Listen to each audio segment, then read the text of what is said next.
Sunna, bid'a, wa ke kare ahli sunna malamai a Najeriya? Wa ya ishe mu? Wane ne wakilin mu? Wa muka dogara da shi? Masawara auren wanne aure ne yafi falala a ciki, wanne yafi kyau? Da na tambaye ku wanne yafi kyau?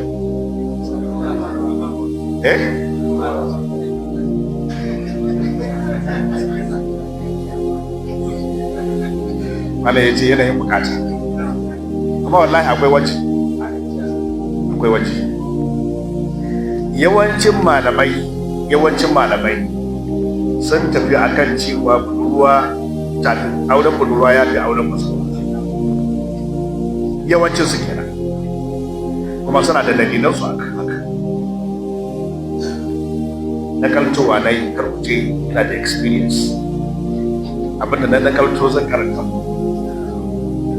na nakalto daga littattafan malamai, ba ni da wani experience a kai. Malamai suka ce daga cikin amfanin auren budurwa, abu da farko anaddu istimta'a, ta fi daɗin zamantakewa, wannan kuma babu shakka. Iya daga cikin manufar aure jin daɗi ko?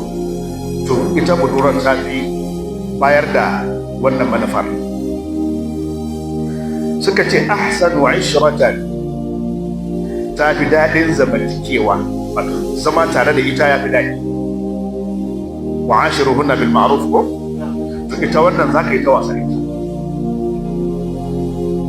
Shi yasa wata rana manzala sallallahu alaihi wasallam ya ji wani Jabir bin Abdullah, sai ce ya Rasulullahi na yi aure, sai ce ka aura, sai ce na aure mazawara, sai ce halla bikran tula'ibuha wa tula'ibuka wa tula'ibuha wa tula'ibuka, me yasa baka aure budurwa ba? Saboda ku ta wasa ba.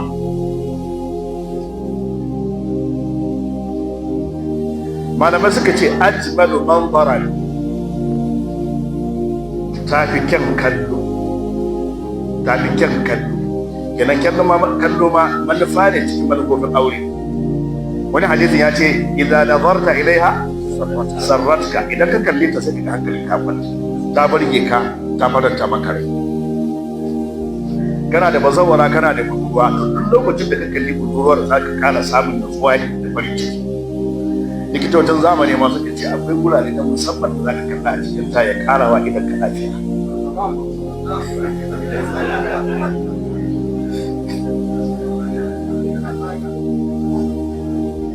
Shi sa na ce ni fa na kaltowa na yi. Karfe ce ma da ya nakanci wannan nabi.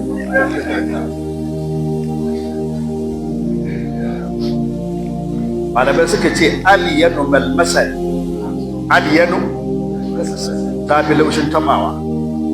Wannan na iya tunani na gane mene ake nufi da wannan bukati. Saboda da ita budurar da mazawarar, to dukkan su akwai laushin taba. To amma ya aka ce wannan aliyanu malmasal, wallahi ba sani. Sai mu je ku nemi ƙari.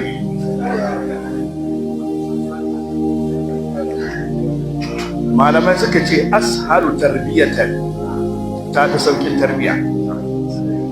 Wannan ko shakka babu, ba riga an tura mata wani guba daga wani guri ba, ta zo maka ne fresh. Duk wani abin da ka sanya mata a kwakwalwa shi da za ka ɗauka.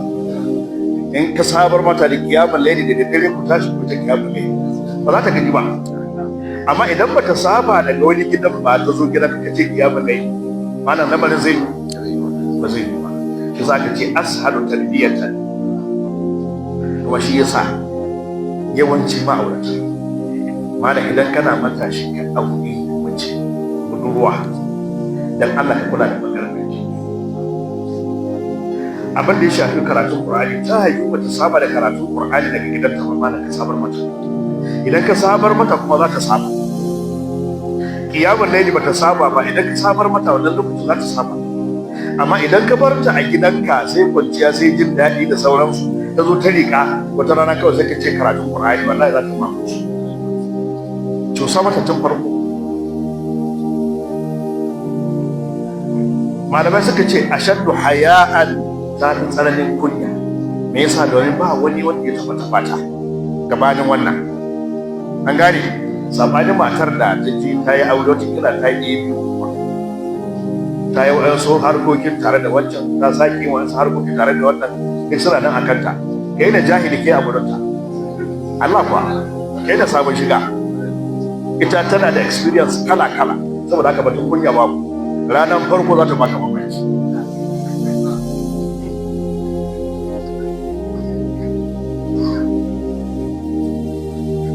Malamai suka ce a'zabu afwahan, wannan kuma hadisi ne, hadisin manzon Allah sallallahu alaihi wasallam yace fa innahunna a'zabu afwahan wa arda bil qalbi, sun fi daɗin baki.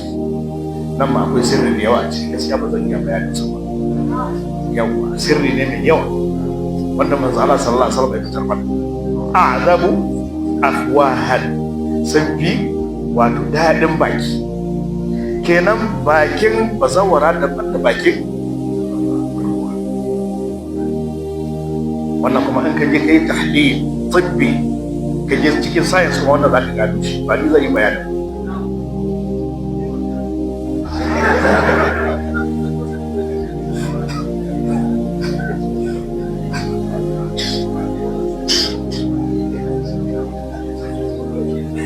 Malamai suka ce wa arda bil qali, wa arda bil qali, su waɗannan 'yan matan sun fi yarda da kaɗan, sun fi yarda da me.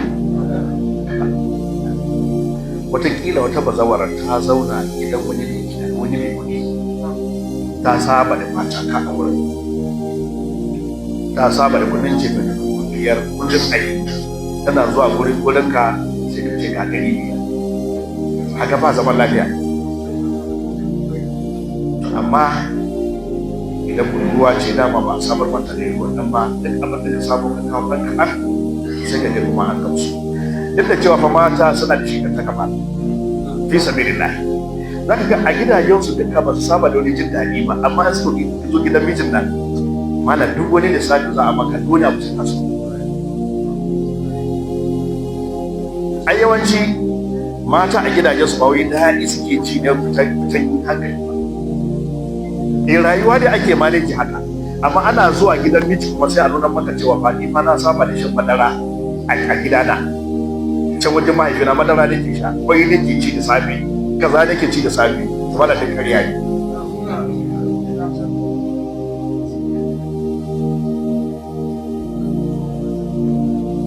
Malamai suka ce shi yasa Allah madaukakin sarki da ya halicci horo da yin cikin aljanna ba ba saboda ko ɗin cikin su ko ɗaya. Allah ya ce inna ansha'nahunna insha'a wa ja'alnahunna kullahunna abkara, muka halitta su halittawa sai muka sanya su dukkan su kuma 'yan mata ne, babu zaurawa a ciki. A uruban atraba, masu shekaru iri ɗaya, ba sa karɓa ba sa ya ashabi ne, Allah ya saba da cikin su.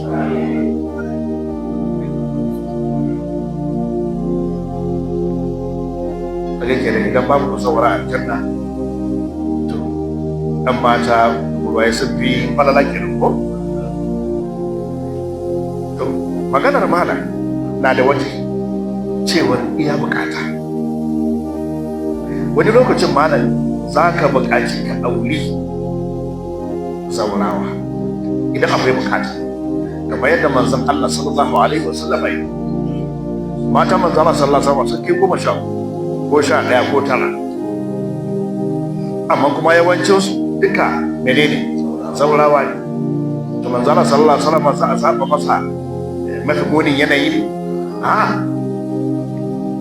التي عسى ربه إن طلقكن أن يبدله أزواجا خيرا منكن مسلمات مؤمنات قانتات تائبات عابدات سائحات ثيبات زوراوا وأبكارا. sai aka gabatar da sai imani yanzu malaman sai suka ce ai in ba dan zaurawa sun fi farala ba me yasa za a gabatar da su saka ce a'a wannan farawa da aka yi da tsayi ba ce bai nuna fifiko ba tartibi ake yi. Ana la'akari da yawancin matan manzon Allah sallallahu alaihi wasallam. Wai budurwa nawa ya aure ita ce Aisha radiyallahu anha. Kenan manzon Allah sallallahu alaihi wasallam yawancin aurensa manufa ne ba wai jin daɗi ba ne. Manufa ne. Wani sun ya aure su don an kashe bazakin su. Wani sun ya aure su don sun tara ƴaƴa ba sa iya kula da su. Irin su Ummu Salama. Ƴaƴa hudu. Manzon Allah sallallahu alaihi wasallam ya bashi suka kai jayi. Ƴaƴa da ne ci gaba da tarbiyyar su. Masu auren zaurawa wannan zamani ya kamata a yi koyi da wannan su. Fi sabilillah muna da zaurawa da yawa masu ƴaƴa 2, 3, 4 sai ga mutum in yana neman bazawara ma sai ya nemi wacce ba ta da ɗa ko ya ko ɗaya in kuma yarda zai aure ta ba za ka kama kowa gida na ba to malam ibada ne da karkana lakum fi rasulillahi uswatun hasana to idan akwai irin wannan manufar mutum zai iya auren bazawara. Sannan kuma irin yanayin shi Jabir ibn Abdullah manzo Allah sallallahu alaihi wasallam ya ce me ka aura yace bazawara yace halla ji gaba to me yasa ya aure bazawara ai ya bada bayani shine mahaifin shi Jabir Abdullah ibn Haram mahaifin shi Jabir ibn Abdullah ibn Haram yayi shahada a ghazwat Uhud ya kuma bar ƴaƴa mata babu mai kula da su. Jabir da yake yana da hankali sai ya nemo wata babba da za ta iya ba wai shekarun su ɗaya ba in shekarun su ɗaya ne ma da za su gina juna ba za ta iya tarbiyyar su ba sai wannan tunanin sai ya kawo babba mai kulawa da wannan ƴaƴa. Jama'a mun gane ko saboda haka idan akwai buƙatar auren zaurawa sai kai ce hallaka ya ba